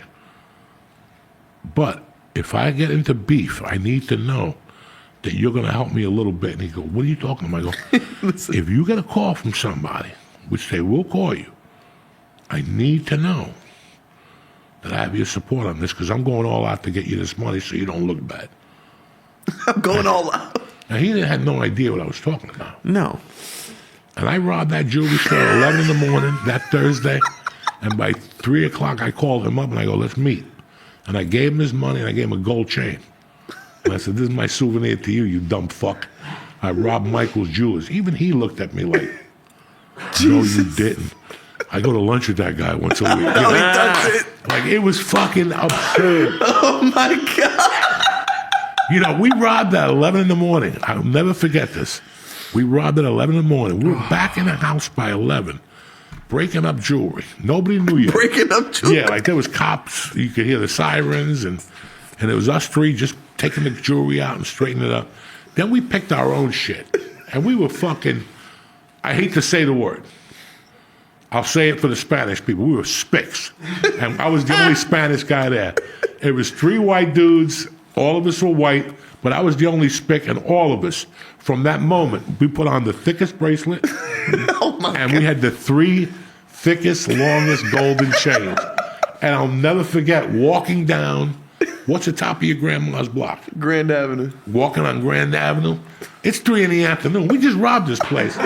And we're walking on Grand Avenue With the jewelry on. with a bag of jewelry, like to sell on the street, like Puerto Ricans.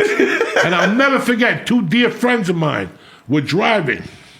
And as they pulled up, they even uttered the words, like, look at these motherfuckers. They pulled it off.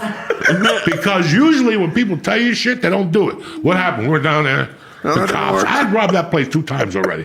I knew all the doors and out. For me to rob it a 3rd time took balls, but I was desperate. That's dangerous. And I'd been setting that up. It was one of those things that you look at and go, you know what? I'm not going to do it today. Right. But eventually, I'm coming back in here to get mine. I checked it out. It wasn't connected. It wasn't plugged in. There was no lock on it. There was nothing. But I know for a fact, in my heart, I will tell you this today, that when I did that day, like, by 3 o'clock, we already were walking down Grand Avenue. By 5, everybody was paid. I had already cut a deal for a pound of Thai stick, which I'll get to you later. And we had already bought like fucking an ounce of blow by 8 o'clock. And we still had 2 bags of jewelry left. And that was Thursday. And I'm walking down the hill like at 5 in the morning with the jewelry coked up out of my mind. And I bump into, God rest his soul, Kurt DiLorenzo. And I go, Kurt. And now I trusted Kurt like I trust you guys. I can give Kurt this, and it'll be there with the water at that level. I go, I don't want to bring this home in case the cops raid me tonight. Smart. Put this in your grandmother's apartment downstairs. I went home. I took a nap. Dog. Now, Kurt was built like a Greek god. I get up. I eat my breakfast. I call Kurt. I go, I'm on my way over. He goes, good. There's some people over here that want to see you. I'm like, fucking Kurt. I'm probably going to walk into the cops. Bro, I walk in. Kurt has got you know those dealer tables? You know the fucking mink? It was black. He had on his mother's table. He had all the jewelry put out. He had no shirt on. And he had like 10 gold chains on. And he had a pocket full of cash. And I'm like, Kurt. And a bunch of people were there. He was having like a yard sale. And he was asking people for more money than I would because each chain had a label on it. Like if it said 1,800, I'd say, give me 800. Kurt was like, give me 1,000. So I get there, he just hands me a bunch of money. And I gave him a chain and his mother. And even Chris, the brother, tells me today, she died with that chain. She died. She loved that fucking chain. I gave everybody a fucking chain, though. I was like Bless Johnny the community. Chain. It was, just to think of what the fuck we were doing at that age, just to put in perspective. Like we had just graduated. I didn't graduate. The dudes I ran with had just graduated in June. None of us had jobs. We were just getting off the fat of the land the whole summer. We were walking into places that had 30 air conditioners. We had 30 air conditioners at one time. At 200 apiece. Those went like this. I took them up to Nick's Pizza and put them in front. And Nick was out there. Come here. Cigarette. 250. Cigarette. Oh, yeah, everybody made an angle. But the gold chain thing was just like, after that, it just spread like fucking wildfire. We were like kings for 3 weeks. We were eating fucking, you should have seen us eating breakfast, eggs and steak every morning. Like like gangsters going down Seaside with fucking getting the big room upstairs, you know. How you doing? No more 18 room and a guy. And then we were having, we robbed it September 18th of 1982. We had because it was, that Monday was Pittsburgh fucking Dallas. We lost on Monday Night Football. That's tough. To the coach. We had nobody else to put the bet in with. We're like, it's a lock. Let's do it. Call the Campbell.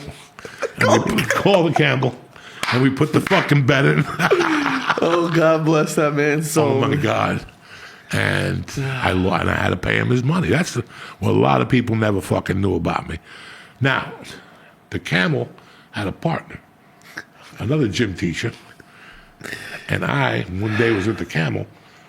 And the Camel called the main house. That's in those days you had to call them and go, they would ask you before you signed up with them, what type of car do you have? And you'd have to say the black Tesla. That was your code. So you call, who's this black Tesla? And one day he called and he said a different car name. And I didn't know. I just took the name to go in my memory bank. And I was calling that place every night, banging it out. And one night I get a call from the Camel and he goes, hey man, somebody banged up like an $8,000 fucking bill on a different gym teacher. Do you know who that is? Not even a soul. Did he hear nothing? I would come back. I would leave for 10 years, come back, and they'd bring it up to me, dog. He's really hurt. He's hurt. You're terrible, man. Isn't he the best, Lee? Well, of course, but like you were saying, like that was like one of like the like stealing was like a changing moment in your life. That situationally, from what was going on and how I was living, my mother had died for 2 years earlier.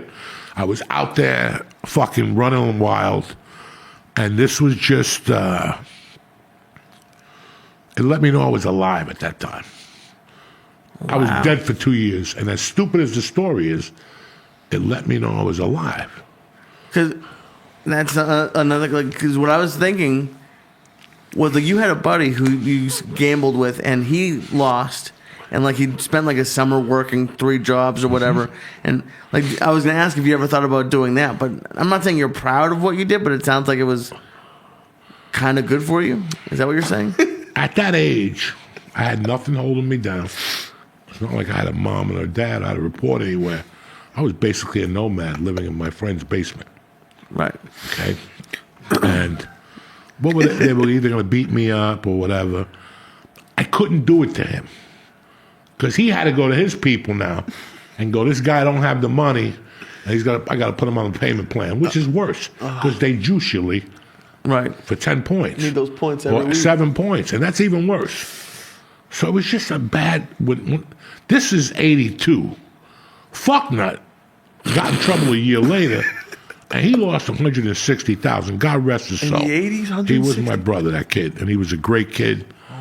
He lost, bro. He was up a ton of loot going into the Redskins against the Dolphins, and he went the wrong way and sat on people's action. And it was not a good morning that next morning. It was not a good couple weeks. And then he had to tell his parents. But I already had to leave. I had already an out. I was robbing a bookmaker in West New York. I was going to pay a few people and then get the fuck out of here. I already had an out. I was leaving with the kid named Jimmy Burkle. And Jimmy couldn't wait for me because I kept saying, Jimmy, if I get this bookie, it's a big difference from me going out there with 500 to 50,000. I can't keep waiting for you. Jimmy left on a Thursday. I'm like, I'm dead. I went to there used to be a travel agency next to a recruiting station on Bergen Line. And I went to the fucking travel agency. I had a choice. I could join the recruitment station or I could go to Colorado. So I went next door and I got a one-way to Colorado to take me out there. Right. And 2 days later, I walk into the bar and there's Jimmy Burkle. The transmission broke in Pennsylvania. I had to get towed back. So fucking, that's God. He had to wait for me. I was like, when are you leaving? Tuesday. I'm in that fucking car with you. And then I went and robbed the bookie, but I couldn't break in. That's when the dog turned on me. After I fed him for 5 days, Burger King. I wasn't even eating. I'm feeding this fucking dog, and now I want to go get a German Shepherd. Like all of a sudden, I forgave him. You know what I'm saying? You want a baby savage? So this political game you're getting into, Yes, sir. rough game, big payoff. Definitely big payoff. You know, it seems like to me, listen, I don't know anything about politics. So when I talk to you about politics, we're talking about here, Hudson County. And it seems to me, listen, everybody knows every mayor in Hudson County the last 80,000 years has ended up in prison, dead or electrocuted. I mean, it's no, even Menendez, when is he going away, that poor Oh, bastard? man, he got 11 years. But, you know, it's like, one thing I do have to admit, I grew up here. So George grew up in Bergen County. I grew up in Hudson County. I grew up in Union City. My mom had the bar there, so we had a lot of contact there with people. Exactly. North Bergen, I was in the hub downtown. I was in were the right fucking there. hub right there with the Right A-team.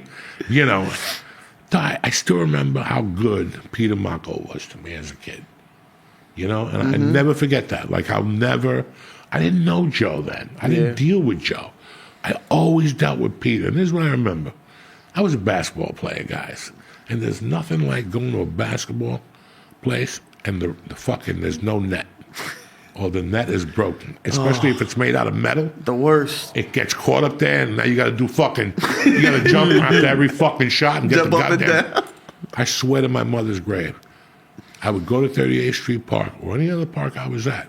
But 38th Street, I would go there. If the kids tangled the net at night, I would just fucking cross the street, ring the Balzano bell. Make a call. Marianne would go, "What's going on?" "Nothing." "Can I use your phone?" And I would call fucking town hall. I knew the number in the back of my head. Get that taken "Can I care get the of. mayor's office, please?" "Yes." "Who's this?" "Coco Diaz." "Hold on." "Boom. Who do you want to talk to?" "Peter." 6 minutes. "Coach, what's going on?" "Mr. Mock, I don't want to bother you. I know it's hot and you got a lot on your plate. But my fucking net is down over here." Come on, man. Bro, by the time I hung up the phone and went outside, there was a truck, some Puerto Rican dude with a ladder, with another guy giving him a wrench. You know, when you're a kid, you don't forget that shit. Of course not. On a hot day. I also don't forget how, you know, he used to go, "Do you guys play there all day?" "Yeah, I'll have something for you by 1 o'clock. And a week later, he always sent the prison sandwich. You know, the bologna with the American cheese. He brought the sandwiches. He brought the School fucking, lunch. you know, the peel and eat cheese. This fucking goods. An apple, a drink. Like a sugar cookie or something? Yeah, there was like a milk. an orange drink. It wasn't orange juice. It was orange drink. Right. And it was still, you know, bro, but I remember then they used to send down those buses. And they took you to Yankee Stadium, bitch. I went to with no Yankee- seatbelts and shit. Jumping up and down. Yeah, you know, these little fags today got seatbelts, and air conditioning. We had that hot tin motherfucker. Nobody ever died like that. There's a case right now in Jersey where a lady left a little retarded girl in the back. Oh, boy. And she died in the bus. Did you see that? She's suing it. She's going to win. I don't know what's going on. I don't mean to bring light on it like that. Look, I saw fist fights. Like, you talk about fist fights in the emergency room. Right. I saw a fist fight in my grammar school. Not once, not twice, like 3 times. Recently? And nobody had fucking trauma. Nobody had to see the school counselor. Oh, back then. I can't come to school tomorrow. I saw Louis Hernandez beat up the principal. You just went home. You didn't even tell your parents. How was school today? You didn't tell your parents. We didn't I talk saw- about nothing. Nothing. You don't see it any. Like you've told stories. Fuck a fist fight at your school. You saw parents coming and beat up teachers at your school. Tremendous. North Bergen in the late 70s. So, no, and this is why I say to people, like, and I know you heard a ton of this shit I from know. your uncles, because that generation, like, you have 3 generations of uncles. And let me tell you something. Your Uncle Mike, that was fucking 80, 81. You guys They have- had their own issues. And then Vinny showed up, and that's a crew of 84, 85 who won the states. And that's Animals. Savages. Because they picked up what we were like, we're going to go our own ways now. They're like, well, we're picking up that torch. Bring out the fucking shovels. We're going right in that Frank fucking- Sinatra in the They were 85. 85. You were I 22. left in 85, but the winter of 84, those kids won the states. And North Bergen had become, Powerhouse. no, it wasn't even, the football added to what was going on in the Off the in the street. city of North Bergen. Oh, yeah. And the city of North Bergen, like every other city in Hudson County, was going off because this was the main shipment of the drugs. Lincoln Tunnel Hotel, all those hotels you see out there, all those fucking Ramadas and all that shit. They had the old lady upstairs and 2 machine guns with the kilo, and and the family of 6 downstairs. like the Scar- It was a family vacation. That's when they bring in 10 kilos of coke. You went to the hotel, you met them, they took it. They went to fucking, there was no American Dream Mall. They just went out there and looked, ooh, and then they got back to New York. You know, I mean, that's where all that shit started. That's where all that shit started. All those dirty hotels you see on Route 3, where do you think they were staying? They're still there. That Howard Johnson, you walk in there, you test positive. There used to be a Howard Johnson's, right? On Route 3, Sea Caucus. It's not close to anything. And they have a restaurant in the building. I knew 10 dudes that would set their coke up there. And then stay at another hotel with their wives and kids and put like a mule there at that hotel until you get up to Union City. And then they expanded, and then this whole fucking town was fucking twitching for 3 fucking days. I'm just that blow because like I go to hotels now and they like you need ID, you need all that. Like I can't imagine just There was getting no all these idea. You just hotel gave 'em rooms. a name. Naming it some Just a name and cash. Name and cash. You kept it simple. All those hotels on Tunley Avenue, those are sex hotels. Filthy. You ever go to one? I've been to 2 or 3 of them myself. That's where you take your girlfriend. You start scratching when you leave. Everybody's itchy in the car. Yeah. And shit. Oh, no. I've never Definitely been to get one of crabs. those. You know, That's not my crabs thing. is like you walk in there, you get crabs. Not the Domino. Those are the dirtiest of the dirtiest. Dirty. Still there, the Domino Inn, right down the block from my grandma. Yeah. Dog, they have a tub in there. The king room. You know how many times I went from fucking your grandfather's over there? I know one night particularly I went right from there, Right down the block. and they had that jacuzzi, and you could see little kids in there, like what they were gonna look like 10 years from now. Oh, that place was fucking disgusting.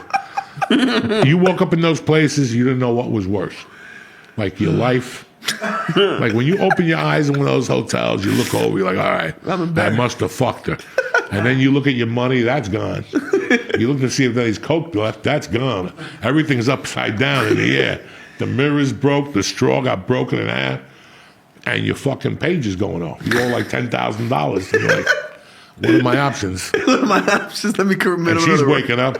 Did my boyfriend call? I don't fucking know if your boyfriend called. What do you know? I was gonna say, is this a place you bring a girlfriend, or is this a place you bring someone who like you If you don't picked them want? up at Corky's. Right. Like there was like 2 girls I picked up at Corky's. I was homeless. Homeless. I was homeless. I take them there, get a shower them up. Nobody knew nothing. Nobody knows nothing. The next morning, everybody goes home. There's no breakfast. There's no buffet. $30. The towel is dirty. There's blood on it. You know. $30 a day, Lee. Oh yeah, and Or you by the hour. Right? But if you get closer down to the Ramada, those are by, that's the first time I ever freebased. Was down in those hotels and shit. Fond That's memories. That's where the guy invented the word tremendous. By the hour. By the hour. do they just come and knock on your door at 55 minutes? Like, what do they do? 5 They'll minutes call late. you up. Get out. It's 60. You pay. It's always an immigrant guy. It ain't no white guy named Chuck working behind the window. It's somebody you don't understand, and you're in midnight. Because they didn't know what they were You're getting in into when they midnight, got you hired. Finger up because your no- ass, and all of a sudden this guy wants it's $18.50, and you're like, you got to be fucking seriously. There's a 3-hour minimum. That's hysterical. Trust me, I don't even need 3 hours. At the end of the day, you don't even. At the end of the day, I saw that list that Americans are like the worst. We last like 6 minutes on average. 6 minutes. What's it the 3 hours? I want to talk to you for 2.5 hours about what? About the 3 channels we're looking at? You know, I'm watching fucking. You don't have to stay in the I'm room. watching the fucking Lone Ranger. You know what I'm saying?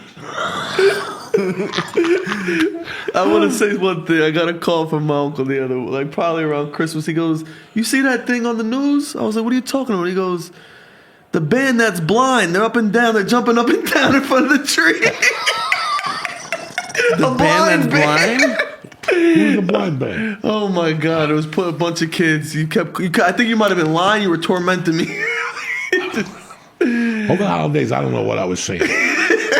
Dog, I wanted a deep tan for like 60 days of mushrooms. Oh, I wanted a deep, every other day I was eating.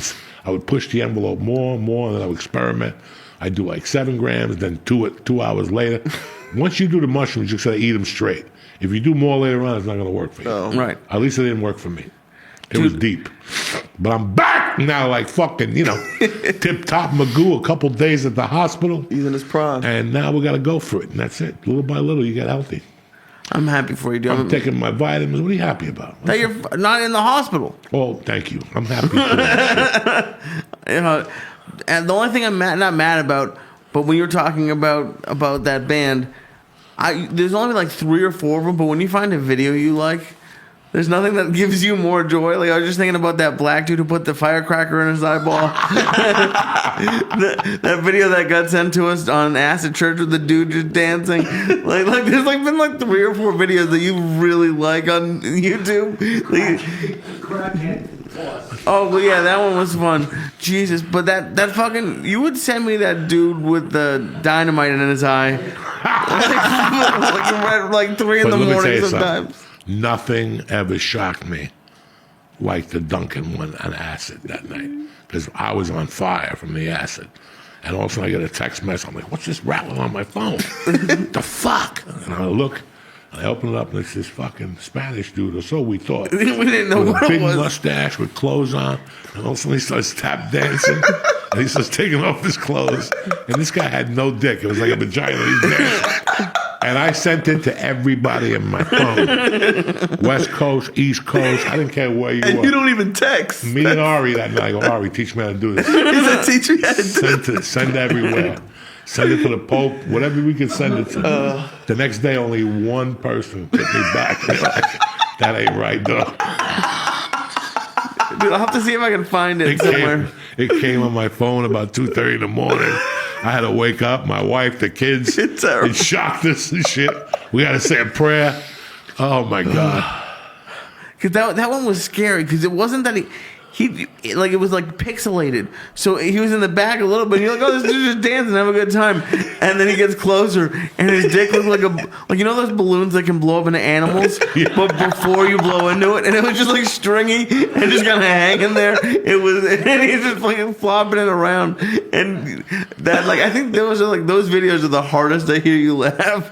Like those. Nicholas, it's funny because I still remember you being young. Your brother being 2-3 years older than you, and you being at your grandma and your mom with the stroller. Oh. And then I bumped into you somewhere else with her. And this time you were walking. You guys were going to a game. Always. Some athletic event or My some mom was shit. always taking me to games everywhere across the country. But I grew up with your mom. It was your Uncle Greg that said, listen to the Dirt album. I already liked Alice in Chains, but I wasn't sold. And I'll never forget, every time I put that album on, I think of Greg at that bar on top of, on Kennedy Boulevard, on the top of 90th Street. What was Romanos? Whatever that was, there on the corner. That's what diner. Yeah, now it's a diner. Yeah. I remember when that bar was there, the annoying guy. I'm friends with the biggest comedy manager. They had a chick that worked there. They had a woman that worked there that had to be 40 with like fake tits, the whole thing. And her husband was sit at the bar.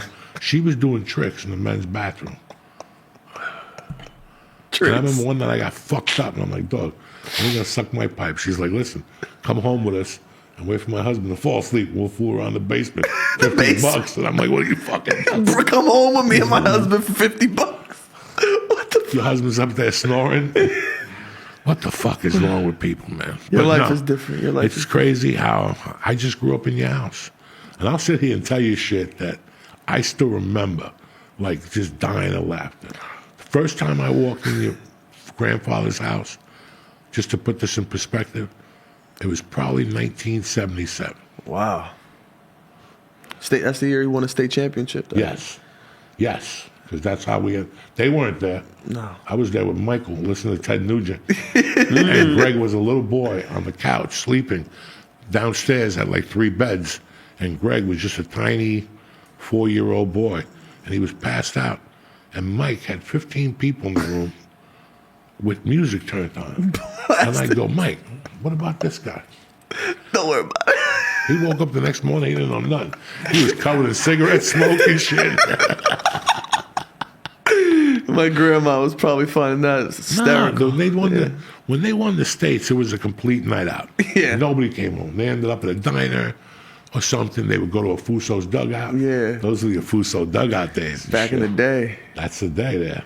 You know, so it's really nice to see that you've grown up to be a man. Thank you, Uncle. I You're appreciate following that. your fucking father's footsteps. Yes, sir. He's trying a to savage in his own right. keep the Ascalise legacy going. And we're going to keep it going as much as we can because it was about, at the end, the Ascalise legacy, he was a great coach. Thank you. He was, you know, I don't have to tell you that. You read the accolades and I shit. know. But they weren't politicians, dog. Mm-hmm. They were going to do this for the kids no matter what. That's their job. Yeah. When you gain kids' trust and they can't talk to their parents, because that's the kids who, their home lives are shit. Yeah. And at one point, these coaches, they find out what's going on. And now they got to step in. And they did. My grandpa and my grandma definitely stepped in. Doug, they stepped in. And I'm talking about at every level here. Mm-hmm. I had a coach, John Barone. I had him on here. He's like an uncle Drove to me me. home when my Yeah. mother died. I mean, these are people that didn't have to do this shit. That's why, you know, when people talk to me about politics now, you want to know why? Because that's a relationship I want. I'm not going to get it. So why you bullshit me? Why you wasting my fucking time? Exactly. You know, you don't even look me in the eye. You don't shake my fucking hand. You didn't go to my mother's wake. Half those guys went to my mother's wake. They walked in and ran the fuck out when they saw people were doing blow and shit, but they showed up. I showed up out of They respect. went to church. They're Italian. They have to show up. So, you know, this is the world I grew up in. I say a lot of fucked up shit about this world, but that's the flip side. Guys like his granddad, even the guy who, you know, Balzano, I talk about him, Mr. Bender. These guys raised us, bro. There was nothing that, they didn't have to come, you never had to go up to them and go, I'm hungry. They fucking knew. They took the pressure off you. They could see you walking. Hey, go! You hungry? Come on. Yeah. And that's, you know, that's what means everything to me. Not eating, but that gesture. Right. And that's what we've lost. Let me get that water before. I'm sorry to bother you. So what's the ultimate goal, Nick? Like what is, 20 years from now, what? Not 20, 10 years from now, I'd like to be a mayor. Okay. That's my goal. By the time I'm 35, I want to be a mayor somewhere in the county. Cool. And because I don't even know, like, how do you get started in politics? Like, I was just happy Watch to be. The Wire. Yeah. Councilman, and you go up against Tony Gray. Yeah, but I was just born into it, I could say. So now that I'm old enough to understand it, I'm just happy to be supporting the sheriff in Hudson County, and we're gonna win this election in June. That's all I have to say about that. that's awesome, dude. Thank you. I appreciate that. What do you think, Lee? You gonna help What me do out? I think? You gonna vote? What are you gonna do, Lee? If you want to get me a residence in this area, I'll vote for you. Dog, Absolutely. This is Bergen. You already live here. What are you talking I've about? lived here for 20 years. We got an apartment upstairs. Right man. here. This is your apartment. Perfect. Don't worry Nobody about knows nothing. We'll finagle the numbers a little bit. You've been That's here it. 3 years. You've been here 3 years. You're the fucking director from Israel. Anyway, before we just go on, these edibles were on fire tonight. We got to go. My nephew, Nick Ascalise, Thank vote you. for him. Lee Syatt, the director from Israel, and Uncle Joy. What we got coming up this week, Lee? We have two great shows. We're in Jersey City Yes, sir. on Wednesday Wednesday night. and Parks on Saturday. Oh, shit. We're on the road. Jessime Peluso's coming in. Uh-oh. Fucking D'Agostini's coming in. It's going to be a nice weather. Hopefully, I'll make these fucking shows. You'll be okay? there, Unc. You know what I'm saying? I'm going to try my fucking hardest. You'll be there. Because I only got a few steps. So I got to get to the microphone and then pace myself and then attack it. Tranquilo. So that's what I'm doing. Tranquilo. Lavate chocho. Tranquilo. Uncle Joey loves you. I want to thank George, Lee, Nick, and myself for being here on a beautiful fucking Monday night. Stay black. We love you.